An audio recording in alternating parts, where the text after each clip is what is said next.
आपको भी electrical engineering का केवीएल और केसीएल के बीच में कोई कन्फ्यूजन होता है कि कहाँ करंट ऐड करना है और कहाँ वोल्टेज सब्सट्रैक्ट करना है।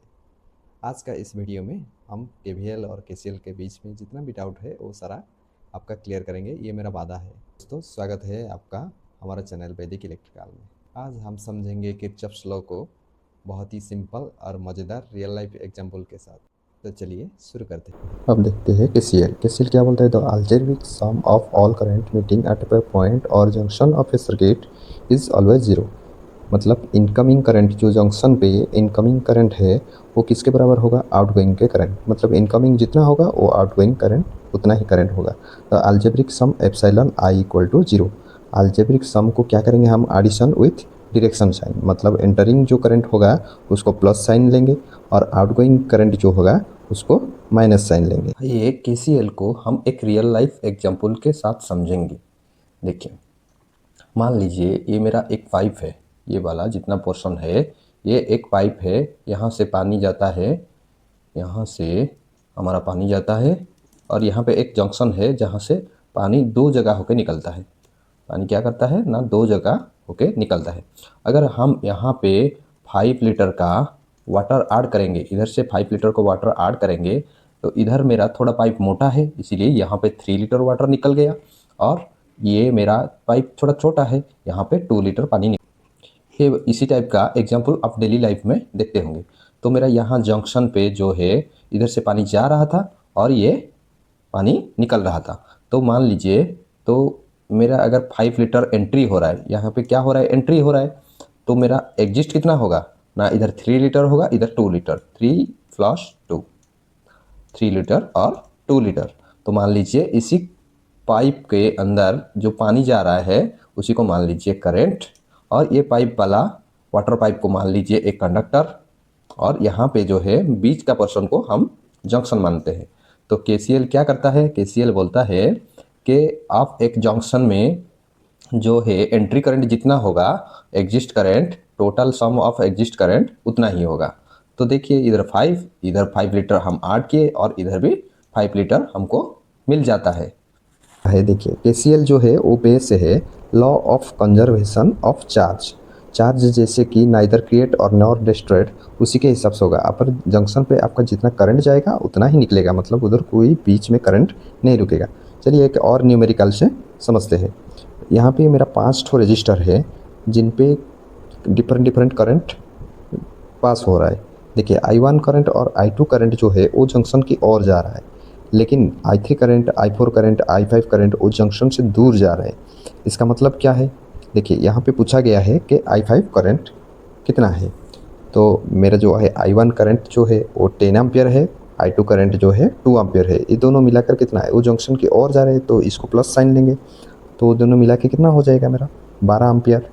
देखिए I3 क्या है? I3 जो है जंक्शन से दूर जा रहे हैं इसलिए हम नेगेटिव 4 एम्पियर लिए हैं, और I4 जो है वो जंक्शन से दूर जा रहे हैं इसलिए नेगेटिव 2 एम्पियर लिए हैं। और तो I5 क्या होगा? नेगेटिव या पॉजिटिव होगा? बताइए। I5 भी नेगेटिव होगा क्योंकि वो जंक्शन से दूर जा रहे हैं। केसीएल के हिसाब से क्या लिखेंगे हम? I1 plus I2। तो I3 को क्या लेंगे हम? I3 जो है जंक्शन से दूर जा रहा है इसलिए उसको माइनस साइन लेंगे। I3 माइनस I4, I4 क्या हो रहा है? जंक्शन से दूर जा रहा है इसलिए हम I4 को माइनस साइन लेंगे। और I5 क्या हो रहा है? जंक्शन से दूर जा रहा है इसलिए उसको माइनस साइन लेंगे। तो इक्वल टू कितना हो जाएगा मेरा?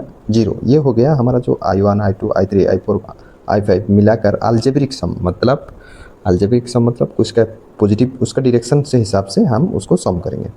देखिए I1 कितना हो गया? 10 एम्पियर, और I2 जो है 2 एम्पियर हो गया।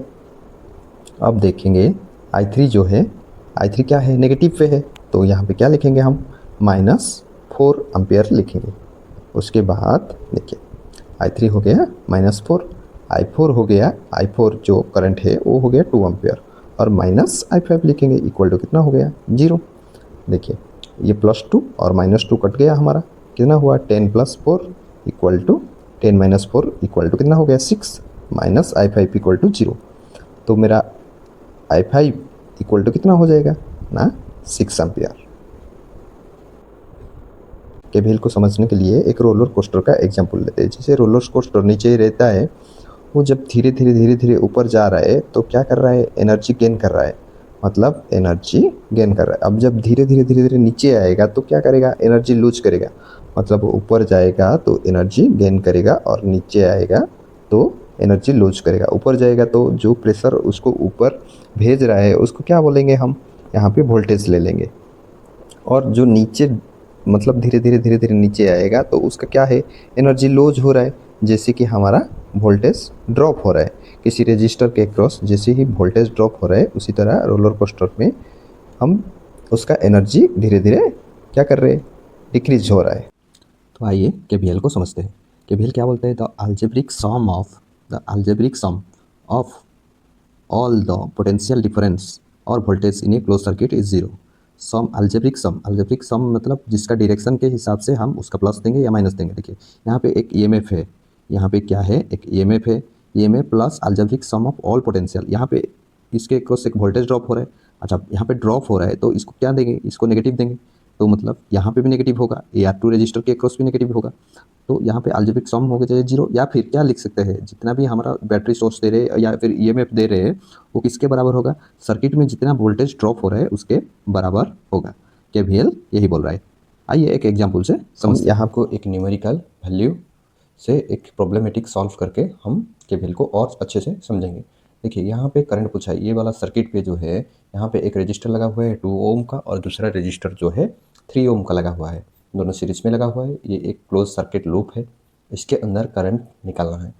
तो हम जानते हैं कि केवीएल के हिसाब से जो है वोल्टेज और ईएमएफ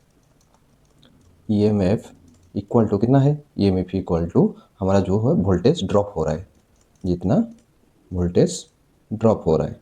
तो ईएमएफ सोर्स क्या है, ईएमएफ इक्वल टू 20 है और हमारा जो है वोल्टेज ड्रॉप हो रहा है किसके क्रॉस ना, रजिस्टर R1 के क्रॉस, रजिस्टर R2 के क्रॉस। यहाँ पे करंट जो फ्लो हो रहा है रजिस्टर R1 और R2 दोनों में ही एक ही करंट फ्लो हो रहा है ड्यू टू सीरीज सर्किट। तो क्या करेंगे हम, IR1 प्लस IR2। तो क्या हो गया मेरा, I कॉमन ले लेंगे तो R1 प्लस R2 हो जाएगा equal to 20। That implies I equal to 20 R1 कितना है इधर, R1 प्लस R2। तो मेरा I कितना आ गया, I इक्वल टू 20 R1 कितना है 2 और R2 कितना है 3 है। तो 2 प्लस 3 इक्वल टू हो गया 5। तो 5 मेरा 20 से कट गया, इक्वल टू हो गया मेरा 4। I equal to 4 ampere. इसी प्रकार केवीएल यूज करके हम आइए केवीएल और केसीएल का यूज कैसे नेटवर्क सर्किट पे होता है जानेंगे। देखिए इसी टाइप का अगर बड़ा हमारा जो सर्किट होगा, कॉम्प्लेक्स सर्किट होगा, जैसे कि 2 ठो लूप होगा और बहुत सारा रजिस्टर होगा और 2 ठो ईएमएफ सोर्स होगा और 3 ठो भी हो सकता है, 4 ठो भी, इसी टाइप का जो है सर्किट को हम एनालिसिस या फिर करंट अननोन वैल्यू निकालने के लिए, करंट या फिर रेजिस्टेंस जो भी है निकालने के लिए हम केवीएल और केसीएल यूज करेंगे। देखिए यहाँ पे छोटा वाला सर्किट जो है उसको हम ओम्स लॉ के हिसाब से भी अननोन क्वांटिटी या फिर करंट निकाल सकते हैं। तो आपका अगर ये पता होगा तो करंट का वैल्यू निकाल के मेरे को कमेंट कीजिए। और इसी टाइप का सर्किट के वो हम आगे वीडियो में उसके ऊपर डिस्कशन करेंगे और न्यूमेरिकल भी सॉल्व करेंगे। अगर ये छोटा सा वीडियो आपको इन्फॉर्मेटिव लगा तो कमेंट करके बताइए और अच्छा लगा तो लाइक कीजिए और सब्सक्राइब कीजिए।